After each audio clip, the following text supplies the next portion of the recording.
Organized Konfusion's debut album is tremendous, and I'd like to read out here their backstory, history. This is the story of Organized Konfusion. This is promotion for what is one of the very best acts in the history of the genre, in my opinion anyway. Organized Konfusion, OK, is an alternative hip-hop duo from Queens, New York, composed of Prince Po and Pharaoh Monch.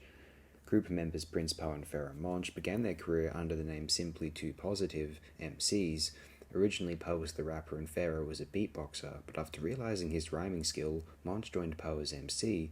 The duo caught the attention of hip-hop producer Paul C., who produced a demo for the group in the late 1980s. They signed a record deal with a small record company in Queens named Solid Sound Records. Two producers named Kevin Osborne and Neil Kelly produced two singles for the group. The first was Memories of Love in 1987, and the second was Southside in Effect. In 1987, they released Memories of Love, however, it did not receive any radio play. During that time, Def Jam was considering signing the duo, which led to the group changing its name.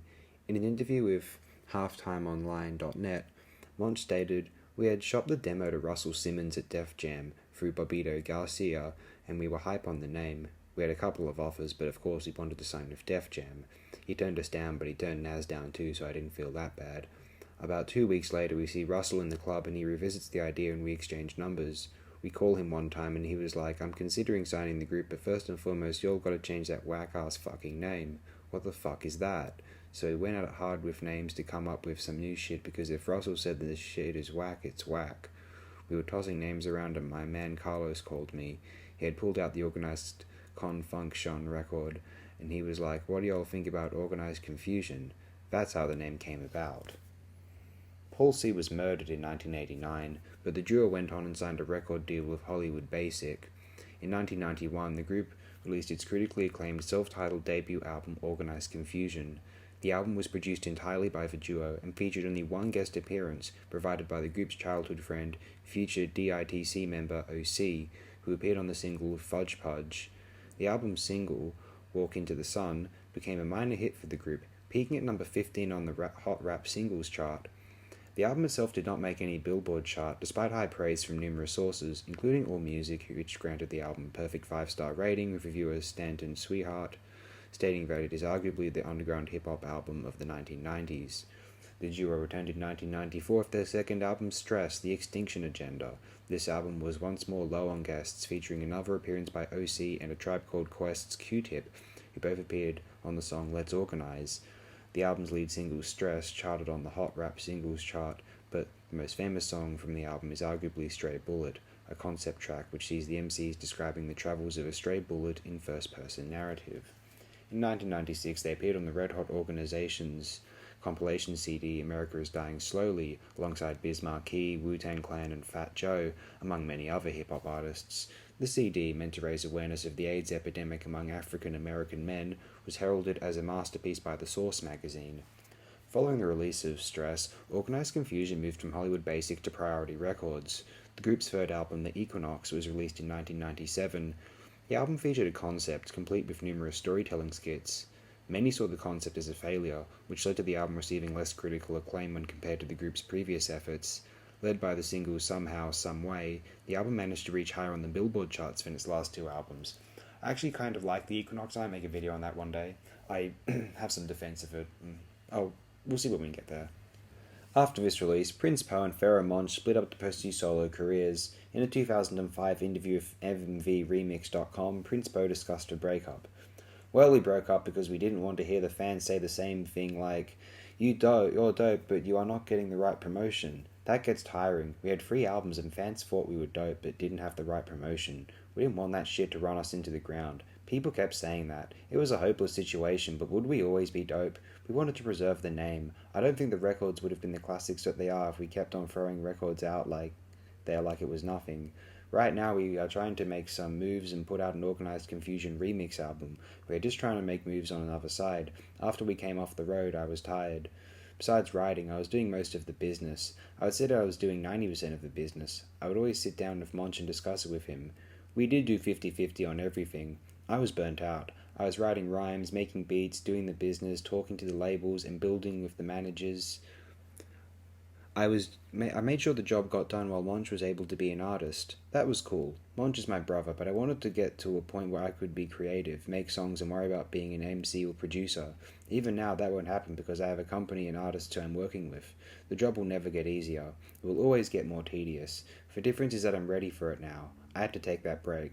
On the road, we did a lot of shows and a lot of travelling. I was mentally and physically burnt out. Monch was like, "Do I have your blessings to go into the studio and work on some material to get a deal?" I was for it. His anger wasn't like he wanted to go and shoot somebody at the label. His anger came out in a way that he had to show the world that he was not done yet. That's Prince Po. So yes, Pharoah Monch inked a deal with Raucous Records after the duo's breakup and released a highly acclaimed solo album, Internal Affairs, in 1999. The album just missed a debut in the top 40 on the Billboard 200 chart and spawned the Hot 100 hit single Simon Says. Pharoah and Raucous were met with a lawsuit over a Godzilla sample used in the track, which forced Raucous to pull the album off the shelves to be re-released without the single. The album was not re-released and remains out of print. OK partner Prince Po joined Pharoah for an appearance on the track Godsend.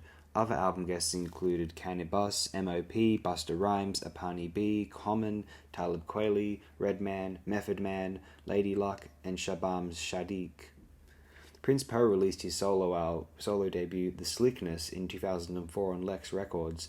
The album almost completely missed the radar, but received fair reviews. Guests included Gemini, Rel, MF Doom, and Raekwon. Between 2004 and 2005, Pharoah recorded an album while he was signed to MCA Geffen Records, which was never released. After a bidding war between prominent labels such as Bad Boy Records, Shady Records, and Sony Records, Pharoah Monch signed a deal with Steve Rifkin's SRC Records in February 2006. He released his second album, Desire, on June 26, 2007. Prince Po released his second solo album, Pretty Black, on August 8, 2006. Around this time, he was also featured on Adverse's album, David. Another Po solo LP, Saga of the Simian Samurai, was released in November 2007 and was produced entirely by TOMC3. The two had worked together previously on Kool Keith's project Polaroid. In 2004, it was announced that the group would be reuniting with a new third member, OC, who made his debut on Organized Konfusion, but the reunion was called off due to tensions between OC and Prince Po. In interviews conducted during the promotion of Monch's album Desire, questions have repeatedly come up in question to whether or not a reunion would take place. Monch likes to answer the questions with a vague but optimistic "who knows what the future holds." Monch, now signed to a major label, still insists that if a reunion were to take place, the record would be released on an independent label, citing that the high-end concepts Organized Konfusion deals with and tackles are not heavily supported by major labels. On March 30th, 2009, it was announced that Organized Konfusion would reunite at the 2009 All Points West Festival in Jersey City, New Jersey. As far as I know, I think it's been it. I think that was it. But don't take my word for it. Go and listen to Organized Konfusion's debut album if you haven't already. If you have, you already know how great it is, and you've probably already turned it off. You're saying, yeah, well, what's new, right? Indeed, what's new. In any case, have the best possible day and night you have ever imagined. Thanks again, my friends.